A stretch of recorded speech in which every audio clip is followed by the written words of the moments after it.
Баршаңызға қайырлы күн достар. Бүгін біз изолон материалынан осындай үлкен екі бөліктен құралған билеуге арналған гүлді жасап үйренетін боламыз. Ол үшін ең алдымен менің каналыма тіркеліп қоюды ұмытпаңыздар. Бізге қажетті заттар кез келген қатты картон, сары және розовый түстегі изолон материалы, қайшы, ручка қажет болады. Ең алдымен картоннан осындай шеңберді екіге бөліп ұстайтын жері бар қылып эскизін сызып аламыз және күлтеміздің эскизін қағазға сызып алатын боламыз. Сары изолонымызды алып, екі картонды ыстық клей арқылы осылай бір-біріне қарама-қарсы жабыстыратын боламыз. Міне осылай. Ортасына ашық жер қалдырамыз, өйткені біз қазір оны екеуін бетпе-бет жабыстыруымыз қажет. Міне бізде дайын болды.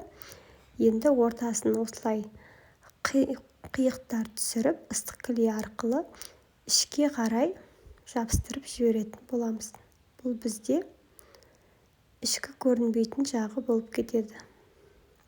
Бала ұстаған кезде қолына жұмсақ тию үшін осылай екі жағында жасап алдық. Енді күлтелерін розовойдан қиып алатын боламыз. Міне 6 күлте қиып дайындап алдық. Енді шеңберімізге осылай бір жағына бір-бірінің үстіне жатқыза отырып, күлтелерін 6 күлтені жабыстыратын боламыз. Шеңберіміздің жарты бөлігіне жабыстырамыз. Енді екінші бөлігін ыстық клей құйып, бетін жауып тастайтын боламыз. Осылай бетін жауып тастаймыз. Дәл солай қылып, екінші бөлігінде дайындалып аламыз. Сол кезде бізде осындай гүл пайда болады. Осылай ұстап құрастырып билейтін болады. Міне бізде өте әдемі, өте нәзік көрінетін гүл пайда болды. Егер видеом ұнаса, лайк басып, комментарий жазуды ұмытпаңыздар. Назарларыңызға көп-көп рахмет.